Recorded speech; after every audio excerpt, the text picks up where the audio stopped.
What's up, YouTube? It's EricALionsFan. I appreciate you checking out this video. This beer is going to be the final beer of the evening for me, guys. This is Dogfish Head 90-minute IPA.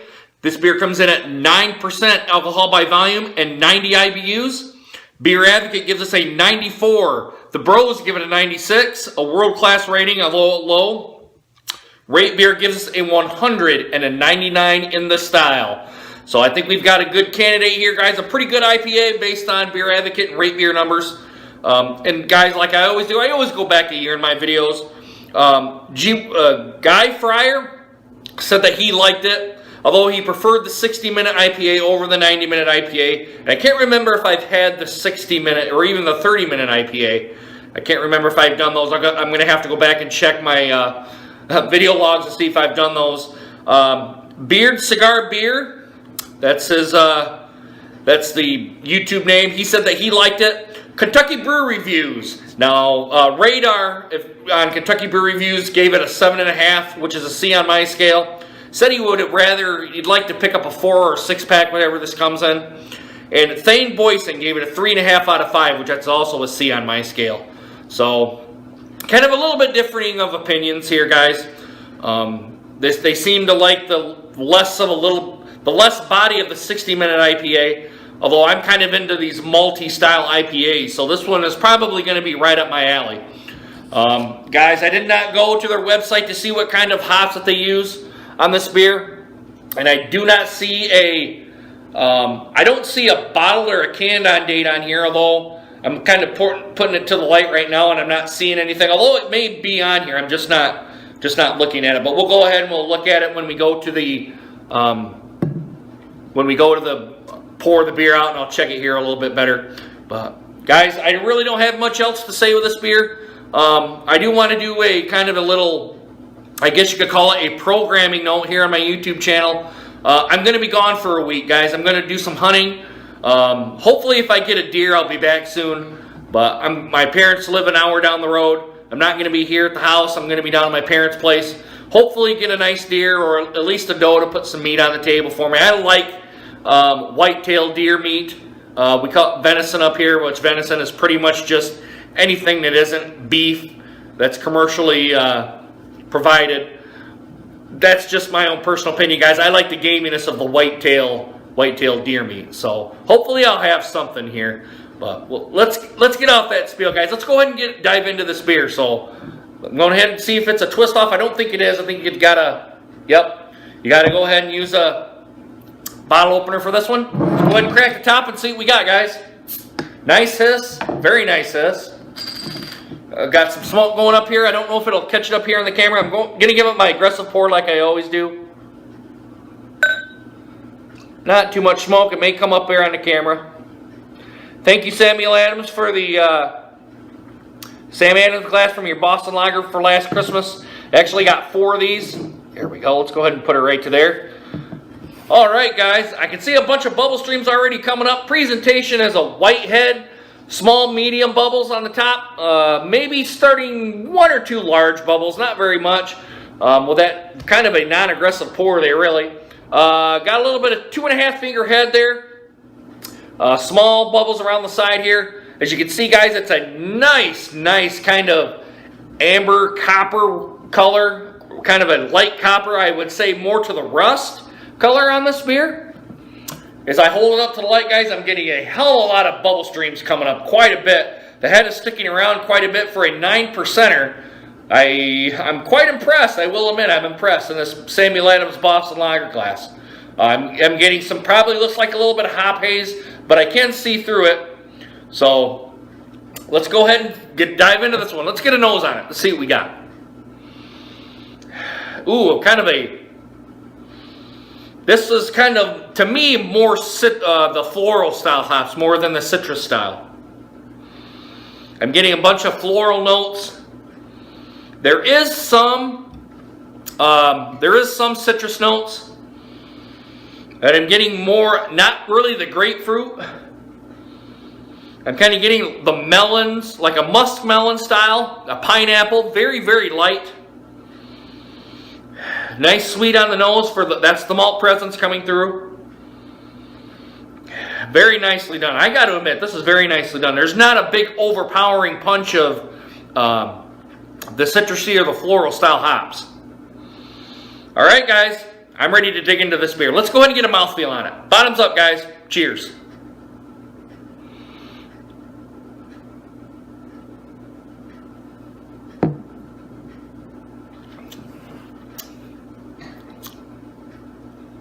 The hops are there. They're the floral style hops. Floral style is the predominant hops that are being used in this beer. There is some citrus style hops, but it's very, very kind of subdued and low.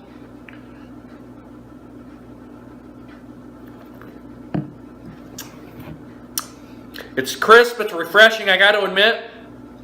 For a 9%er, I'm actually pretty happy with this beer.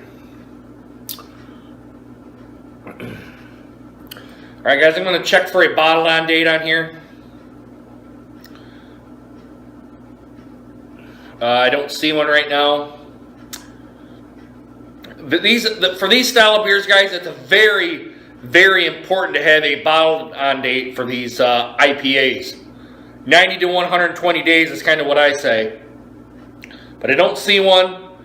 But I'm very disappointed in Dogfish Head beers, guys, that they don't put the bottle or a can on date on this, especially for this one. That is critical information that is missing from. To me, it's critical information missing from the bottle. We don't need it on the 4-pack anywhere. I want to see it kind of put on the label somewhere. The label would be the best place to put it. Or have an ink machine, a bottling machine, and kind of laser engrave it right on here on the bottle. Or the ink machine. Or kind of whatever you guys want to do. Just put it on somewhere on the bottle that we know when the beer was made on. So I can make that determination of whether, okay, this beer is X amount of days out. Or X amount of months out. Do I want to try it or not? But leaving that information off is very, very... I don't think it's a very good business move on the hand of Dogfish Head. Now, Dogfish Head beers, guys, they make excellent beers. I'm not going to dog them for that. It's excellent. But I don't know what the freshness is on this beer, and I don't even see it here down on the bottom, or I looked down into the bottom of the bottle, and I didn't even see that. So, guys, this is going to get a pretty big deduction for me, guys, for not having that information on here. Is it good? Yes, it is good. Is it one of the better IPAs out there? I don't know if I can say that. To me, it doesn't have enough of a hop profile to me. Now, it very well could be not a very fresh beer either. Maybe the hops are starting to fade. Maybe it's starting to now come in to be a malt bomb.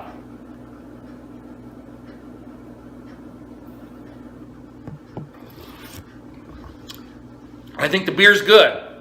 I will say that. I think the beer's good. I'm just really disappointed in Dogfish Head beers. And guys, you know, and if you guys used to follow my videos, I kind of used to be very, very critical of beers that didn't have a can or a bottle on date on here. And I am somewhat still kind of critical of that, but I'm not going to slam Dogfish Head. They made a great attempt. I think it's a great beer. It's just, it's not enough hoppiness for me. For a continuously hop for 90 minutes, I was hoping for a better hop profile. Hey guys, sorry about that. My phone ran out of memory here. I was kind of rambling on, and I had a previous video on here I had to take out. But anyway, yeah, I'm just going to kind of just go ahead and wrap it up with this, guys. There isn't a date on this, on the individual bottles, which I wish that Dogfish Head would kind of step up their game and start putting it on the bottles here, because a lot of craft beer places actually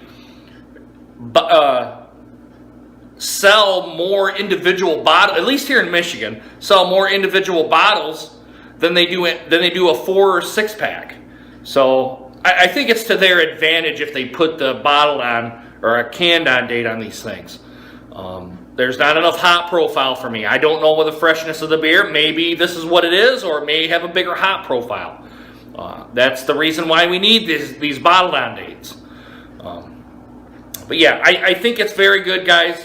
I think it's a light to medium mouthfeel. It's crisp. It's refreshing for a 9%er, which I can't say that. Excuse me, I can't say that for a lot of 9%ers. It's just a good beer. Although the only gripe I have with it is I wish they had a bottle on date. So I'm going to leave it at that, guys.